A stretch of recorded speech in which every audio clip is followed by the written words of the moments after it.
would believe are latent tendencies, that have not exhibited this. It's almost like mind.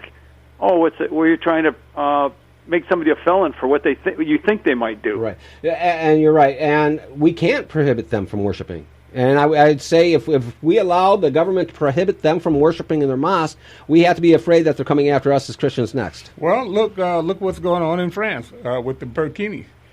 At some point, there has to be a further escalation of that law to include because there's going to be a backlash against forcing these women to wear less clothing. As a nation of freedom, we have got to be very careful on what laws that we want to incorporate to take away what freedoms from what group. Yeah. Because once we start taking away freedoms from some groups, we're going to be able to take them away from us. Well, now who's arguing to protect our religious freedoms when California wants to put a law that says reporters can't run a sting operation on Planned Parenthood? That's taking away a First Amendment right of the power of the press.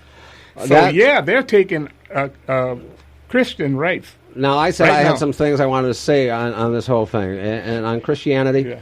There's a few things I can sit here and tell you. Jesus says that the world hated him, and therefore they hated him, they're going to hate us. Ephesians tells us that we are at war as Christians, and that the world, the principalities, the demons are at war against us. So we as Christians are going to face war. We are going to face persecution and prosecution. And we are at this point lucky in this country that the soft persecution that we're facing compared to other countries where you can be killed. Boko Haram. You can be killed just for identifying yourself as a Christian. But even with all that, I just had a very dear friend of mine in Turkey that was killed in the military coup that was going on. He just went back to Turkey to celebrate being home, and he was out with his wife and some friends celebrating being home, and when this all blew up, him and his wife and his friends were all killed. Wow. Good news is he just converted to Christianity. So I can sit there and say... Now that's lucky. Yeah. No, God's timing is perfect, right? Yeah. But even in Turkey, which is a moderate Muslim country and less intolerant of Christians, is still intolerant of Christians. So we see what's happening with Islam in England, where they are going out of control. And guess what? Now this is the point where I says a lot of people aren't going to believe this. What do we do as Christians? The best thing that we can do as Christians is love them. There you go. Evangelize. They won't return it. It doesn't matter. you see, that's what Jesus said. Jesus says it is easy to love those who like you. Yeah. But love your enemy. Yeah.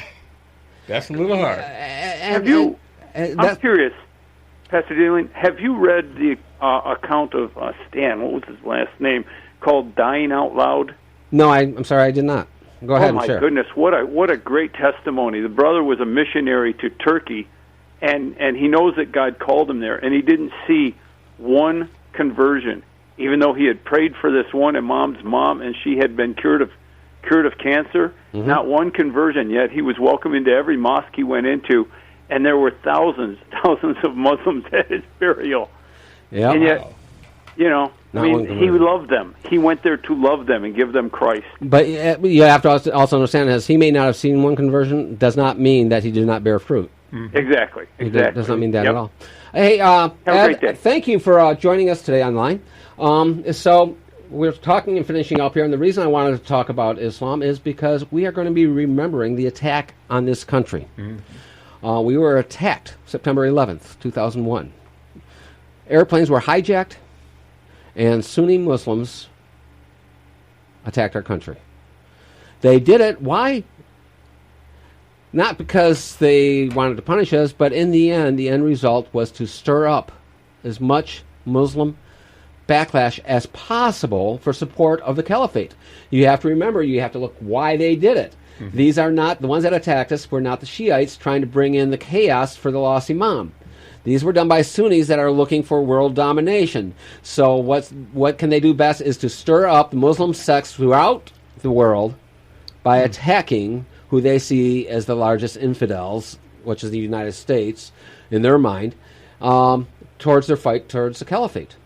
So we have to understand this was the ends that they have in mind, not what the Shiites would have in mind. The Shiites will drop a nuclear bomb on Israel to bring in the chaos they need to bring in to come to the ends that they desire. No, what happened to us was by the Sunni extremists that says we want a worldwide caliphate. We want to take over the world. And they were from Saudi Arabia, who has put how many mosques in this country? See, that would be the first place I would start. I would allow mosques in this country if the country that we're putting them there would allow churches in their country. And I would love to see Christian churches pop up all over Saudi Arabia, end times. I believe in the end that we will have our Lord running everything. And but I wouldn't want to be one of the people that was running those churches.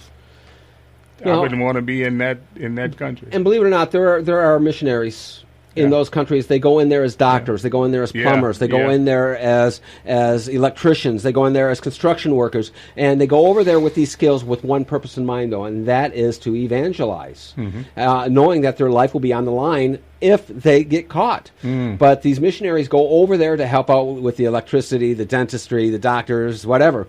They go over there with a profession to be able to evangelize Christianity. Will they face persecution? Yeah, absolutely. They could face death or life imprisonment if they're caught.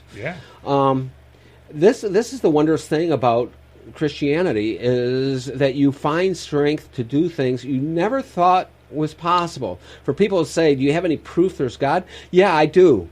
Look at the strength that goes into these missionaries going into these countries where they face certain death if they're caught. And they do so with joy in their heart. They go there to spread the gospel. I mean, there is nothing like it. They don't go there to conquer with the sword. They don't go there to behead anyone. They go there with a message of love, a message of forgiveness, and they know that they're facing their life coming to an end, but they have a surety of hope what comes afterwards. So this is the one wonderful thing that you have in Christianity, is that you can go into countries like this knowing that you can bear fruit, like the gentleman that went to Turkey and was allowed to teach in all the mosques. And I'm sure he took the Christian message to all of them. You don't know the fruit that was going to be He's a brave man. But as far as, allowing them to put mosque over here, I just say we have to be careful on what guidelines we put on other faiths, because whatever we put on other faiths, the government can turn it around and put it on us. And guess what? The government hates the Christian church more than they hate the Muslim church. And they're proving it every day. Yes. Proving it. They would be happy with a mosque on every corner if that would mean getting rid of the Christian church that's on every corner. They really would. I believe that's their goal. So, because again, it goes to the enemy of my enemy. Yes. And do you have anything else you want to add to the conversation, brother? I just want to say that one thing we need to get rid of in this country is political correctness. And we will be talking about that in upcoming days. Jerry, I took your note to heart, and I'll get that spot removed probably next week, and we'll put on a better one for you. You all have a blessed day. This is Pastor Richard Dietering filling in for Gary Wellings.